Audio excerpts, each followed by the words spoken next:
I believe you can have sex with your partner and have love and passion and make it very personal. And then you also can go out and have sex with somebody else simply for the fact that it's something different and something new. Maybe they know something you don't know. They can teach you something. Present day, you can catch Loren working at a TJ Maxx in Las Vegas using those IT skills you bragged about in episode 4. Jokes aside, I'm actually happy he has a job because his kids could use the money. Sharing is caring, Loren. The thing that makes me feel best about myself is when I make someone else happy. You lie!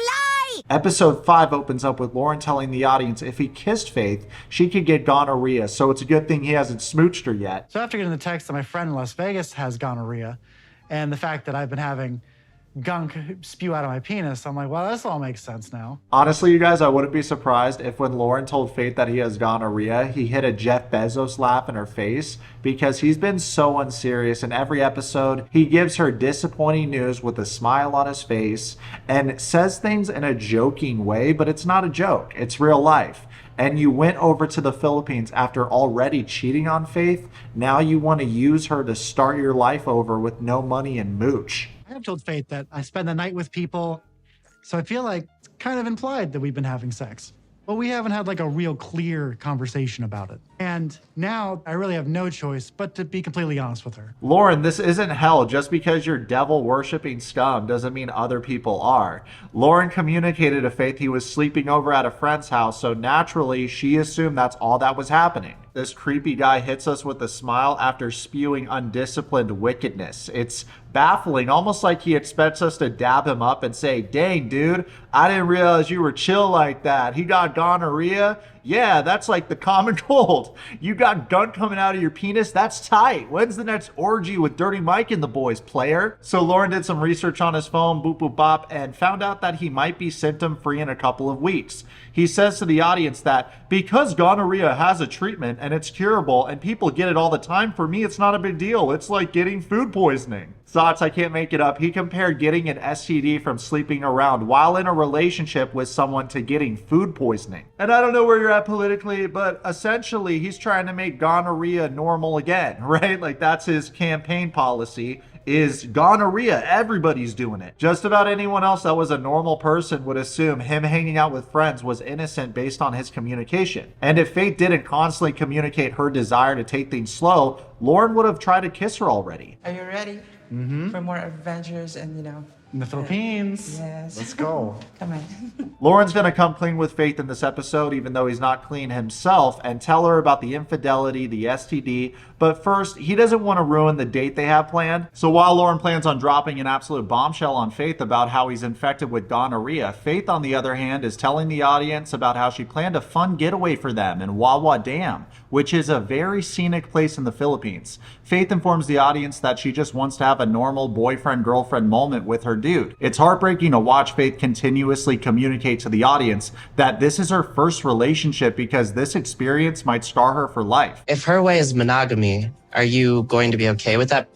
I mean, I'm gonna have to accept it or try and push her into not. Faith has a great support system, so I'm sure she's going to recover. However, think about it, Socks. When was your first date? Let me know in the comments below. For me, I was in 6th grade. I took this girl I really liked to a cafe, and then after we went to an arcade because I was trying to recreate that scene from The Karate Kid when they play that song, Young Hearts Beat Fast, and he's trying to woo the girl he likes, you know what I mean? I was watching a lot of 80s movies as a kid, and I always thought that that was really romantic, so I tried to recreate that to the best of my ability. And to be clear, when I say I brought her to these places, I mean our parents absolutely dropped us off at the casino with the cafe and the arcade. Effort is attractive, and I've never been to the Philippines, but we all got phones and the internet. All you got to do is type in fun things to do there. This crumb can 100% look up and schedule dates in the Philippines. If anything, I would assume if he actually felt bad about cheating on Faith this entire time, he would do just that, but he's not. Last time, together with Mama D.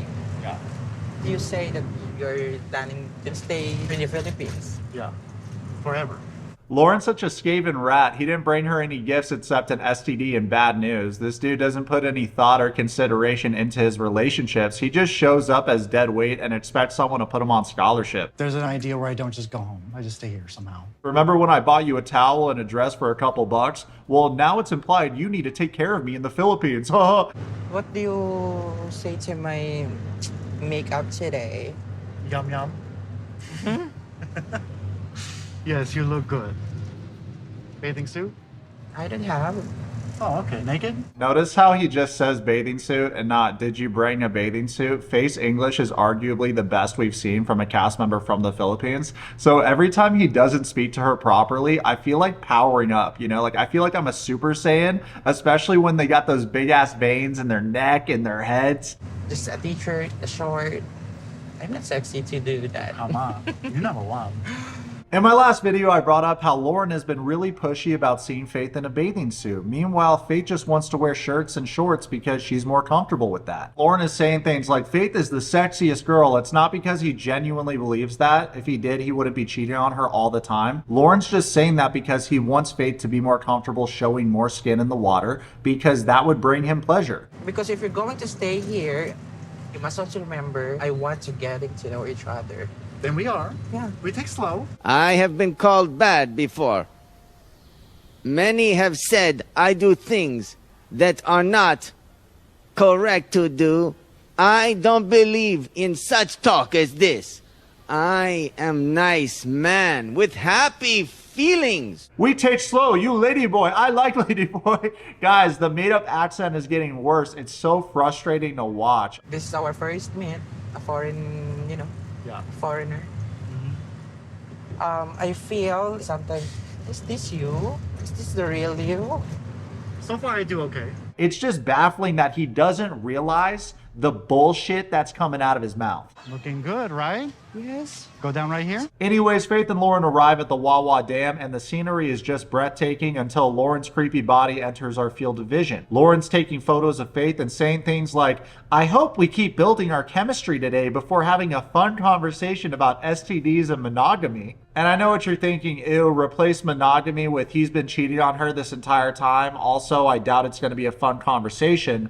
Loren says this believing he is a silly goose with a boyish charm, but really it just comes across as creepy. I'm ready. Then this dweeb tries to rizz Faith up, reminding her that he loved her before he even knew her, which just makes no sense. The famous mermaid in the Philippines is Jezebel. Jezebel? Jezebel is good, beautiful, sexy. So I feel like Jezebel now. Not sexy, not beautiful. Oh, come on, you are. Even before I met you, I said I loved you. I knew I loved you before I met you. You're the lady boy I dreamed to like. You know, you're beautiful. You're from the Philippines. Yes. Hardworking, right? And you're serious. Yeah, I think about us. You're a lady boy. What about when Loren straight up tells Faith that she is his dream because she is a lady boy from the Philippines? They play romantic music in the background, which TLC are such trolls for this. Could you imagine if I was in this show and some girl was like, Nick, you're a white guy and that's my dream. Then you hear the Twilight song.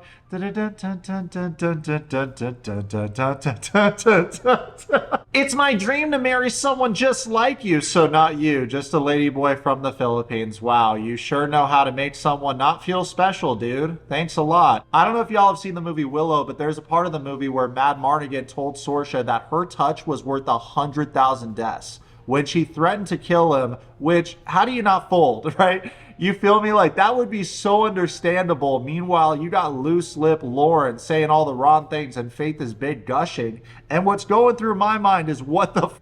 So Loren and Faith get out of the water, start walking away, and Faith asks Loren if he enjoyed the date so far. Did you really enjoy it? I really enjoy it. So yeah. Feel like kissing energy? Kissing energy, what the hell does that even mean, is what I'm thinking at first, but then he segues into, well, we can't kiss because I got gonorrhea, which is such a confusing way to bring this up. You probably want to kiss me right now. Well, you can't because I'm infected. Then Loren has the nerve to smile while telling Faith he has gonorrhea, which is on brand for him. When you got this kind of, disease, Remember I sent you the picture on Halloween of the girl from Thailand? He said girl again. Just to be clear, Loren sent Faith a photo of the lady boy he was banging behind her back. Of course, the lady boy is from Thailand. It wouldn't be strange if Loren had a race-specific fetish in addition to the others. Faith is shocked to hear these words come out of Loren's mouth because she's a trusting person that assumed he was just helping out a friend because that's what Loren communicated to her. Oh, I thought you were good talking and helping her. I did. So she spent the night. With you? Yeah. Then do you have sex together? Yeah. Oh, you guys, this is so raunchy. The entire time Loren stares Faith down while giving this news, it seems like he's fighting the urge to laugh in her face. The way he treats Faith is beyond cruel. She brings up that they have been dating for months, and Loren argues that it doesn't count as cheating because they didn't meet in real life yet. It don't count as cheating until I meet you, right?